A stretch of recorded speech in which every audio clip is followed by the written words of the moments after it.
Hello dear students, मेरा नाम है मुस्कान जैन और आज से हम एक न्यू टॉपिक की स्टडी करेंगे 10th क्लास के लिए, जिसका नाम है केमिकल बॉन्डिंग। ठीक है, ये काफ़ी इंपॉर्टेंट टॉपिक होता है क्योंकि ये 10th में होता है, 11th में होता है। उसके बाद अगर आप बीएससी करते हैं तो इसमें रहता है, मीन्स आगे जाके तो इसकी पूरी एक बुक ही होती है। ठीक है, तो ये बहुत ही ज़्यादा इम्पॉर्टेंट टॉपिक होता है और आपको अगर ये टॉपिक समझ में आ जाता है तो समझिए आपकी जो केमिस्ट्री है वो अच्छी होने लग रही है। ठीक है, तो आज हम इस टॉपिक की स्टडी करेंगे। तो इसमें हमारे पास केमिकल बॉन्डिंग जो चैप्टर है उसका टॉपिक ये है केमिकल बॉन्ड।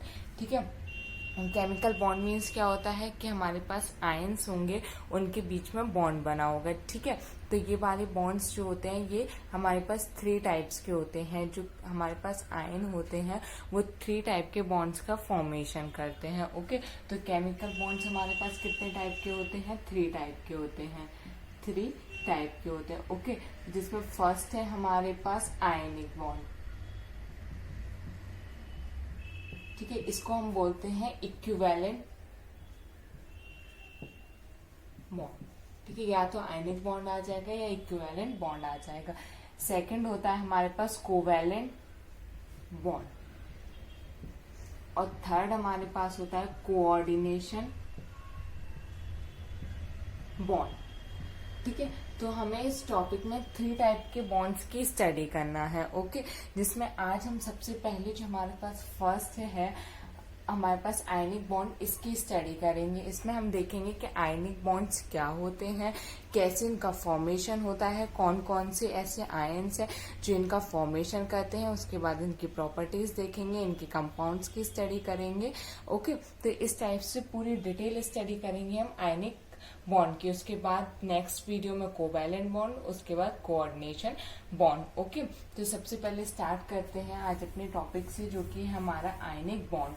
ठीक है, ये हम एक एग्जाम्पल से स्टार्ट करना शुरू करते हैं, जिससे आपको बहुत अच्छे से समझ में आएगा एग्जाम्पल से एक्सप्लेन करने से। ओके, तो यहाँ पर हमने एक एग्जाम्पल ले लिया NaCl। ठीक है, अब यहाँ पर हम इस NaCl में इस चीज की स्टडी करेंगे कि इसका ये फॉर्मेशन कैसे हुआ। जैसे जैसे हम स्टडी करेंगे हमें समझ में आ जाएगा आयनिक बॉन्ड क्या होता है, क्योंकि इसके बीच में जो बॉन्ड का फॉर्मेशन हुआ है वो है आयनिक बॉन्ड। ठीक है, NaCl क्या होता है? हमारे पास नमक होता है। ठीक है, यहाँ पर है हमारे पास Na और Cl, तो यहाँ पर ये Na होगा और ये Cl होगा। ठीक है, सबसे पहले ये देखते हैं Na हमारे पास क्या है। ये हमारे पास है सोडियम। सोडियम क्या होता है? Alkali metal. ठीक है, तो ये हमारे पास क्या हो गया? Alkali metal. ठीक है, और ये क्लोरीन क्या है हमारे पास? एक हैलाइड है। ठीक है, फ्लोरीन, क्लोरीन, ब्रोमीन, आयोडीन, ये हमारे पास कैसे होते हैं? हैलाइड होते हैं। क्लोरीन के पास इलेक्ट्रॉन्स कितने होते हैं? 17 होते हैं। ठीक है, 2, 8, 7, और इसके सोडियम के पास होते हैं 11, 2, 8, 1। ठीक है, तो यहाँ पर क्या होता है? ऑक्टेट रूल लगता है। कौन सा रूल लगता है? Octet rule. ठीक है, इस रूल में क्या होता है कि ये जो एटम्स होते हैं अपना जो लास्ट ऑर्बिटल होता है उसमें 2, 8, 18 इस टाइप के इलेक्ट्रॉन्स फिल करना चाहते हैं। अगर इनका ऑक्टेट फिल हो जाता है तो वो फिर इलेक्ट्रॉन की शेयरिंग नहीं करता है। ठीक है, क्यों नहीं करता है? क्योंकि इसका ऑक्टेट कंप्लीट हो जाता है। ओके, तो यहाँ पर हमें दिख रहा है 2,8 है, बट यहाँ पर ये एक इलेक्ट्रॉन कैसा है? एक्स्ट्रा है। ओके, यहाँ पर 2,8 है, यहाँ पर 7 है। अगर ये वाला इलेक्ट्रॉन यहाँ चला जाए तो इनके बीच में बॉन्ड का फॉर्मेशन भी हो जाएगा, और इनके ऑक्टेट भी कंप्लीट हो जाएंगे। ऑक्टेट कंप्लीट हो जाएंगे तो ये फिर इलेक्ट्रॉन को लेन देन नहीं करेंगे। ठीक है, ना इलेक्ट्रॉन लेंगे ना फिर देंगे।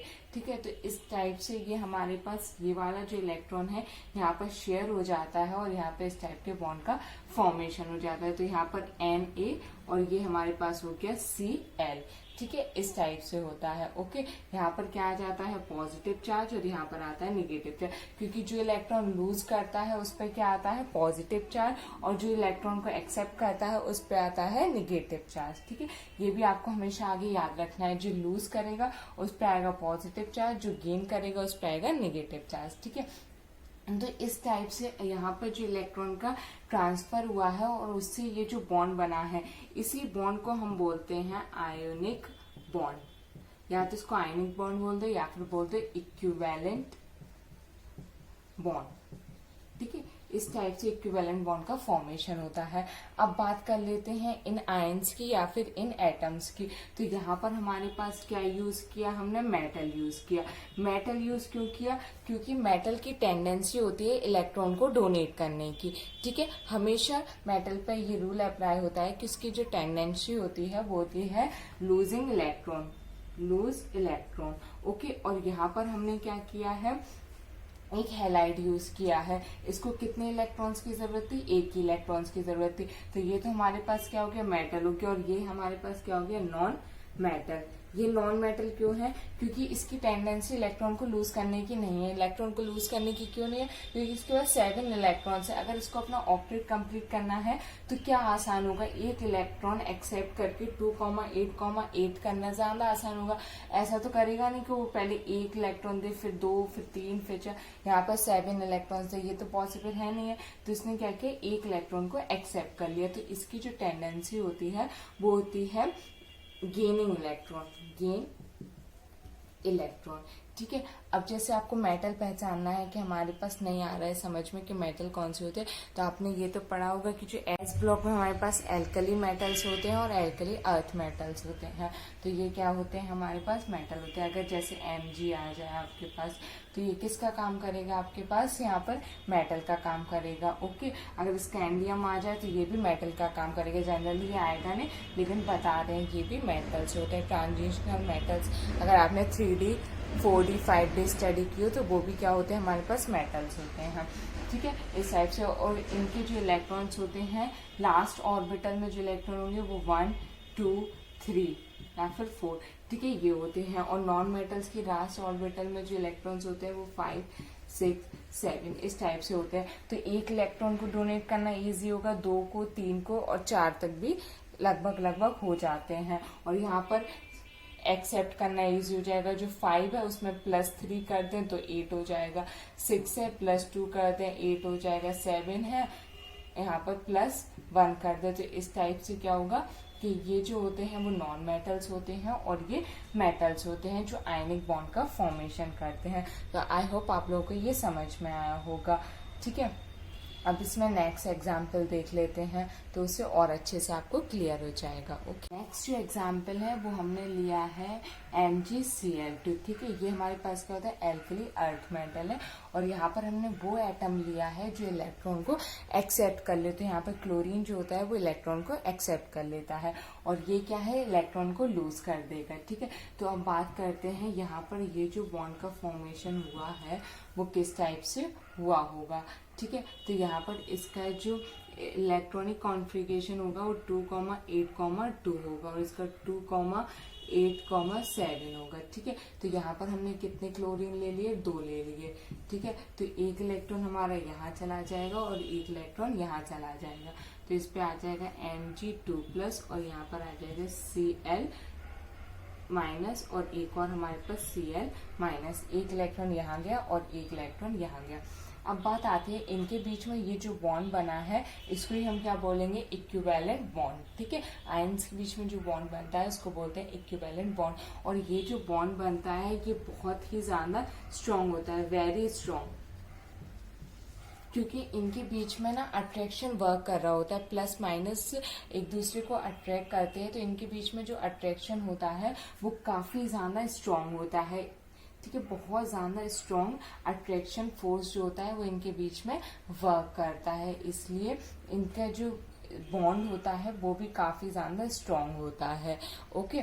तो यहाँ पर इस टाइप से ये हमारे पास एक और एग्जाम्पल हो गया MgCl2 का, ओके। यहाँ पर अगर मैं आपसे ये कहूँ कि इसको अगर हमें रिएक्शन के फॉर्म में लिखना है तो हम इस टाइप से इसको लिखेंगे। यहाँ पर हमारे पास Mg था, ठीक है। इसने कितने इलेक्ट्रॉन्स को लूज किया, 2 इलेक्ट्रॉन्स को लूज किया। तो ये कन्वर्ट किस में हो गया, Mg2+ में, ठीक है। उसके बाद यहाँ पर क्लोरीन था, ठीक है। इसने 2 क्लोरीन से इसने 2 इलेक्ट्रॉन्स को क्या किया, एक्सेप्ट किया, ठीक है, +2 इलेक्ट्रॉन। तो ये हमारे पास Cl2-, ठीक है। इस टाइप से इनका फॉर्मेशन हुआ। तो यहाँ पर क्या हो रहा है, इलेक्ट्रॉन को लूज करना हो रहा है। तो ये हो जाएगा हमारे पास ऑक्सीडेशन, ठीक है। Losing of electron is called oxidation. अगर कोई एटम इलेक्ट्रॉन को लूज करता है तो वो ऑक्सीडेशन कहलाता है। यहाँ पर एक्सेप्ट किया है तो ये हो गया reduction. Addition of electron is called reduction. अगर इलेक्ट्रॉन को एक्सेप्ट कर रहे हैं तो वो हो जाएगा रिडक्शन, और लूज कर रहे हैं तो क्या हो जाएगा ऑक्सीडेशन। यहाँ पर oxidation means loose electron means oxidation, gain electron means reduction. ठीक है, ये इसकी ट्रिक हो गई। अगर लूज हुआ है तो ऑक्सीडेशन, गेन हुआ है तो रिडक्शन। ठीक है, इस टाइप से ये होगा। अब इसके और एग्जाम्पल हमारे पास ये हैं, यहाँ पर MgO, NeBr, ZnCl2।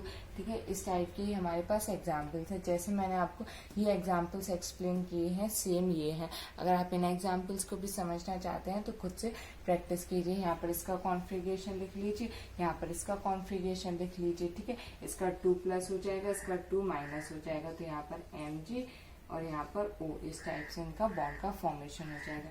इसके पास Na पॉजिटिव, यहाँ पर Br नेगेटिव यहाँ हो जाएगा।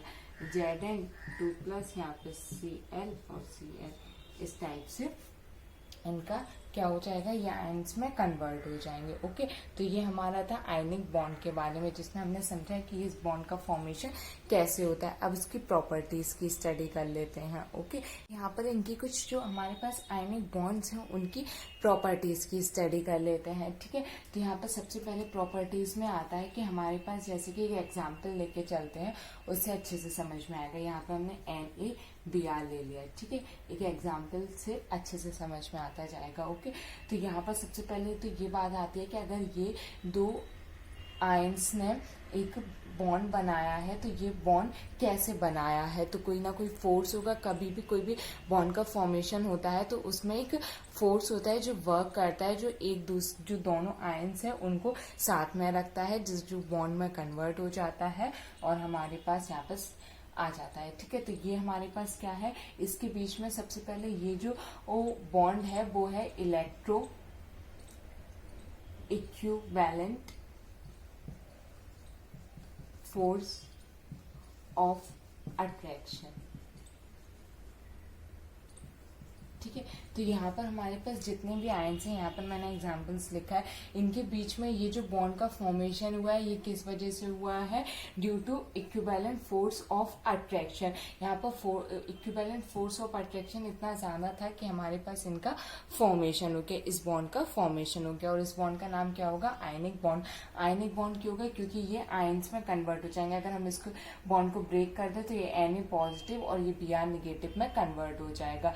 ठीक है, इसलिए इसको हम बोलते हैं आयोनिक बॉन्ड, ये आयंस में कन्वर्ट हो जाते हैं। तो फर्स्ट हमारा ये हो गया कि यहाँ पर जो बॉन्ड का फॉर्मेशन हुआ है वो हुआ है इक्विवेलेंट फोर्स ऑफ अट्रैक्शन की वजह से, due to equivalent force of attraction. ठीक है, अब सेकंड देखते हैं कि यहाँ पर ये जो किस स्टेट में पाए जाते हैं, तो ये सॉलिड स्टेट में पाए जाते हैं। सॉलिड स्टेट में क्यों पाए जाते हैं, क्योंकि यहाँ पर ये जो हमारे पास Na पॉजिटिव और ये जो Br नेगेटिव है, इनके बीच में force of attraction very high होता है। जब फोर्स ऑफ अट्रैक्शन बहुत ज्यादा होगा तो ये कैसे होंगे, पास पास होंगे। और अगर ये पास पास होंगे तो जैसे कि यहाँ पे ये इस टाइप से पास पास होंगे, बिल्कुल पास पास, बिल्कुल पास पास। ठीक है, इस टाइप से अगर ये इस टाइप से पास पास होंगे तो ये किस चीज का फॉर्मेशन कर लेंगे, सॉलिड का फॉर्मेशन कर लेंगे। इसलिए इनकी जो स्टेट होती है वो सॉलिड होती है। मान लीजिए अगर फोर्स ऑफ अट्रैक्शन कम होता तो ये ऐसे होते, तो ये किस स्टेट में हो जाता, लिक्विड में हो जाता।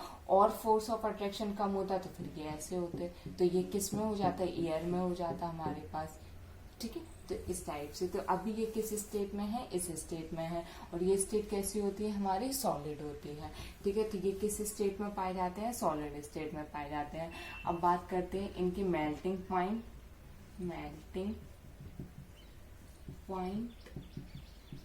और बॉइलिंग पॉइंट की। दोनों ही कैसे होते हैं, वेरी हाई होते हैं। अब बात करते हैं इनका जो मेल्टिंग पॉइंट होता है, बॉइलिंग पॉइंट होता है, वो बहुत ज़्यादा हाई क्यों होता है। मीन्स अगर इनको हम गलाएं तो हमें बहुत ज़्यादा टेम्परेचर देना पड़ता है, तब जाके ये गलते हैं। अगर हमें इन्हें उबालना हो तब भी बहुत ज़्यादा टेम्परेचर देना पड़ता है, तब ये जाके उबलते हैं। तो ऐसा क्यों होता है, ऐसा इसलिए होता है क्योंकि इनका जो अट्रैक्शन फोर्स होता है, इक्विवेलेंट फोर्स ऑफ अट्रैक्शन, ये बहुत ज़्यादा होता है।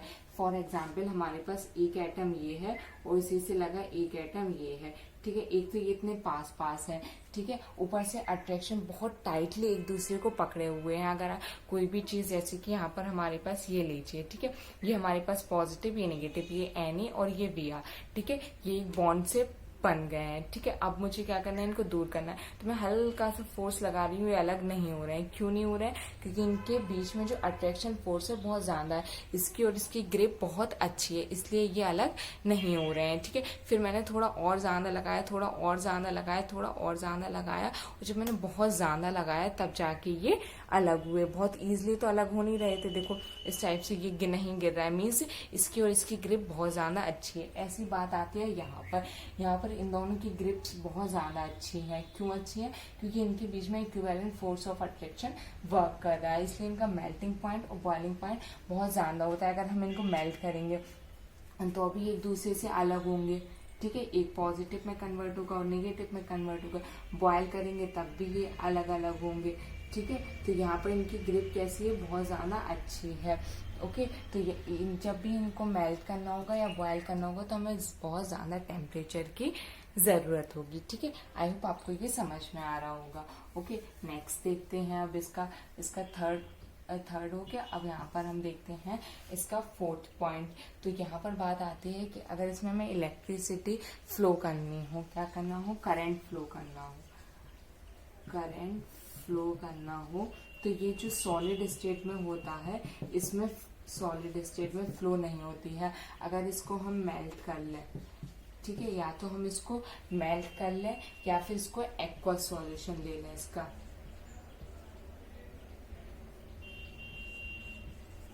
एक्वस सॉल्यूशन मीन्स वाटर में, इन वाटर, तो क्या होगा, हमारा जो करंट होगा वो फ्लो होने लगेगा, ठीक है। सॉलिड स्टेट में करंट फ्लो नहीं होता है। अब ये समझते हैं कि सॉलिड स्टेट में करंट फ्लो क्यों नहीं होता है, ठीक है। अगर हमारे पास मान लीजिए कि सॉलिड स्टेट को मैं रिप्रेजेंट कर रही हूँ, ठीक है, यहाँ पर हमारे पास एक आयन ये दिया हुआ है और उसी से लगा हुआ एक आयन ये दिया हुआ है सॉलिड स्टेट में, ठीक है। इस टाइप से पास पास आयन दिए हुए हैं, ओके। तो अगर हमने इलेक्ट्रिसिटी, मान लीजिए यहाँ पर हमने करंट को फ्लो किया, ठीक है, आई को फ्लो किया, तो यहाँ पर क्या होगा, ये इस टाइप से अटैच है, ठीक है। तो यहाँ पर क्या है कि आयंस फ्री है ही नहीं मूव करने के लिए। यहाँ पर कोई भी आयन ऐसा फ्री है ही नहीं, सारे आयंस इस टाइप से अटैच हैं। जब तक आयंस फ्री नहीं होंगे तो किस टाइप से यहाँ पर करंट का फ्लो होगा? नहीं होगा। इस वजह से सॉलिड स्टेट में कोई भी फ्री आयन अवेलेबल नहीं होता है करंट को फ्लो कराने के लिए, इसलिए सॉलिड स्टेट में जो हमारे पास करंट होता है वो फ्लो नहीं होता है, ठीक है।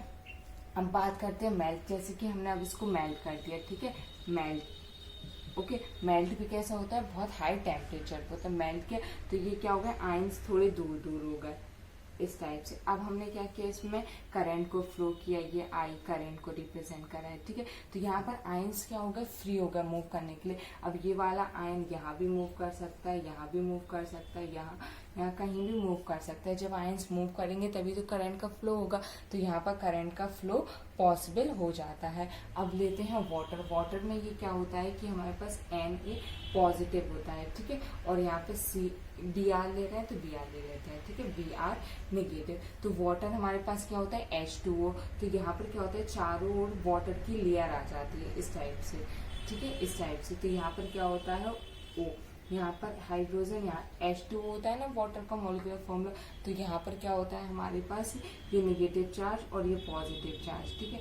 यहाँ पर इसका ये नेगेटिव चार्ज और यहाँ पर ये पॉजिटिव चार्ज, यहाँ पर भी ये नेगेटिव और ये यहाँ पर ये पॉजिटिव, इस टाइप से ये इसको कवर्ड कर लेते हैं और यहाँ पर जो करंट का फ्लो है वो होने लगता है, क्योंकि वाटर में क्या होता है, ये आयंस ब्रेक हो जाते हैं, Na पॉजिटिव और Br नेगेटिव में कन्वर्ट हो जाता है। उसके बाद करंट का जब हम फ्लो करते हैं तो यहाँ पर करंट फ्लो होने लगता है, ठीक है। तो ये इसकी क्या थी, कुछ प्रॉपर्टीज थी जो आई होप आप लोगों को समझ में आएंगी। सॉलिड स्टेट में होते हैं ये, ठीक है, मेल्टिंग पॉइंट और बॉइलिंग पॉइंट बहुत ज्यादा हाई होता है।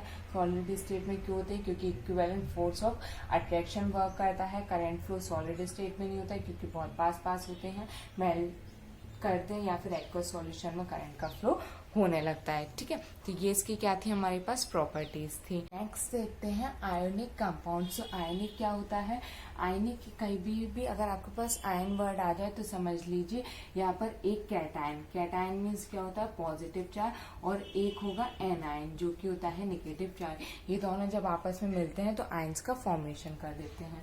ठीक है, और कंपाउंड मीन्स जो वाटर में सॉल्युबल हो जाए, वाटर सॉल्युबल। ठीक है, इस टाइप के। तो हमारा जो NaCl है, क्या वो वाटर में सॉल्युबल है, आयनिक कंपाउंड है? तो हाँ है, ये वाटर में सॉल्युबल हो जाता है। अगर आप नमक को लो और पानी में घोलो तो क्या वो घुल जाता है, घुल जाता है।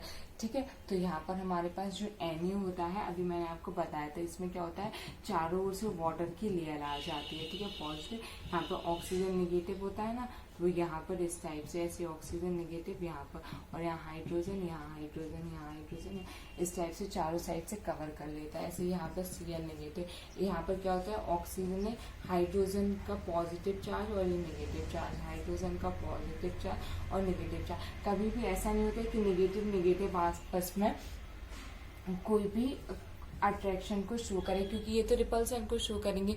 सेम चीज रिपल्शन को शो करती है और डिफरेंट चीज अट्रैक्शन को। प्लस माइनस होगा तो अट्रैक्शन होगा, और माइनस माइनस या प्लस प्लस होगा तो वो रिपल्शन को शो करते हैं। और रिपल्सन को शो करते हैं तो एक दूसरे को क्या करते हैं, दूर करते हैं। ठीक है, पास नहीं करते हैं।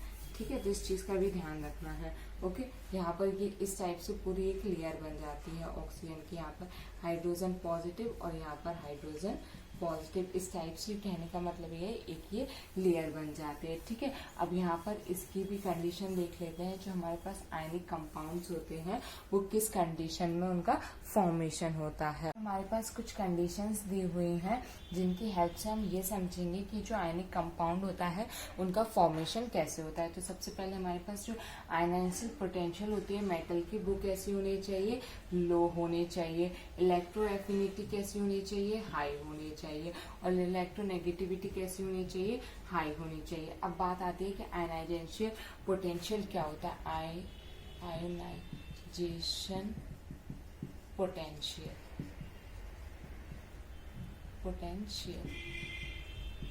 ठीक है, ये होता है 1/10 tendency to lose electron. Means यहाँ पर ये होता है इनवर्सली प्रोपोर्शनल। कैसा होता है, इनवर्सली प्रोपोर्शनल मीन्स अगर यहाँ पर मेटल की जो इलेक्ट्रॉन को लूज करने की टेंडेंसी ज्यादा होगी तो आयनाइजेशन पोटेंशियल कम होगा। तो यहाँ पर मेटल की जो टेंडेंसी होगी वो इलेक्ट्रॉन को लूज करने की ज्यादा ही होनी चाहिए। जब इलेक्ट्रॉन को वो लूज करेगा मेटल, और नॉन मेटल जब इलेक्ट्रॉन को एक्सेप्ट करेगा, तभी तो हमारे पास आयनिक बॉन्ड का फॉर्मेशन होगा। और जब आयनिक बॉन्ड का फॉर्मेशन होगा तो आयनिक कंपाउंड का फॉर्मेशन होगा। ठीक है, तो ये आपको ध्यान रखना है कि जो आयनाइजेशन पोटेंशियल होता है वो कैसा होना चाहिए, लो होना चाहिए। अगर ये लो होगा तो यहाँ पर टेंडेंसी ऑफ लूज इलेक्ट्रॉन क्या होगा, ज्यादा होगा। तो जब ये इलेक्ट्रॉन को ज्यादा लूज करेगा, लूज इलेक्ट्रॉन को लूज ज्यादा करेगा तो उसकी आयनाइजेशन पोटेंशियल कैसी हो जाएगी, लो हो जाएगी। अब इलेक्ट्रॉन एफिनिटी देखते हैं। इसका मीन्स होता है एक्सेप्टिंग इलेक्ट्रॉन। तो जो नॉन मेटल की एक्सेप्टिंग इलेक्ट्रॉन की एक्सेप्ट करने की पावर जो होती है इलेक्ट्रॉन को, वो कैसी होनी चाहिए, हाई होनी चाहिए। यहाँ पे electron affinity is directly proportional होती है। हमारे पास ये जो इलेक्ट्रॉन एफिनिटी होती है वो हमारे पास डायरेक्टली प्रोपोर्शनल होती है tendency to accept electron. Means यहाँ पे इलेक्ट्रॉन एफिनिटी होती है वो हाई होनी चाहिए। हाई क्यों होनी चाहिए, क्योंकि जो नॉन मेटल्स हैं जब वो इलेक्ट्रॉन को जल्दी से कहते हैं एक्सेप्ट कर लेंगे तभी तो हमारे पास आयनिक कंपाउंड का फॉर्मेशन होगा। तो यहाँ पर ये जो है ये कैसी होनी चाहिए, हाई होनी चाहिए। उसके बाद आता है इलेक्ट्रोनेगेटिविटी डिफरेंस। मीन्स यहाँ पर जैसे हमारे पास NaCl है, ठीक है, यहाँ नेगेटिव और यहाँ पॉजिटिव। तो यहाँ पर क्या होता है, एक अट्रैक्शन वर्क करता है जो यहाँ पर इसके पास एक इलेक्ट्रॉन था, उसके बाद 7। तो ये जो इलेक्ट्रॉन्स होते हैं ये क्या करते हैं, इस इलेक्ट्रॉन के अपनी ओर अट्रैक्ट करते हैं। जब ये इलेक्ट्रॉन इनकी ओर अट्रैक्ट होगा तो यहाँ पर क्या होगा, बॉन्ड का फॉर्मेशन हो जाएगा। तो इलेक्ट्रोनेगेटिविटी डिफरेंस बहुत ज़्यादा होना चाहिए। और जब हम पीरियोडिक टेबल में पीरियड्स में लेफ्ट टू राइट जाते हैं तो इलेक्ट्रोनेगेटिविटी कैसी होती है, इंक्रीज होती है। लेफ्ट टू राइट जाने पर क्या होती है, इलेक्ट्रोनेगेटिविटी इंक्रीज होती है, क्योंकि ये हमारा किसका होता है, एस ब्लॉक का होता है और ये हमारा पी ब्लॉक का होता है। तो यहाँ से यहाँ जाने पर इलेक्ट्रोनेगेटिविटी इंक्रीज हो जाती है। तो इसमें इनके बीच जो इलेक्ट्रोनेगेटिविटी का डिफरेंस है बहुत ज़्यादा हाई होना चाहिए। कैसा होना चाहिए, ज़्यादा होना चाहिए। जब इलेक्ट्रोनेगेटिविटी का डिफरेंस ज़्यादा होगा तो इलेक्ट्रॉन को अपनी ओर अट्रैक्ट करेगा, अपनी ओर को अट्रैक्ट करेगा। तो यहाँ पर जो बॉन्ड होगा वो कैसा होगा, स्ट्रॉन्ग बॉन्ड का फॉर्मेशन होगा। ठीक है, तो यहाँ पर ये कुछ कंडीशंस थी जो मैंने आपको एक्सप्लेन कर दिया। आई होप आप लोग को ये वीडियो समझ में आएगा। कोई भी डाउट होता है तो आप कमेंट बॉक्स में पूछ सकते हो। Thank you so much.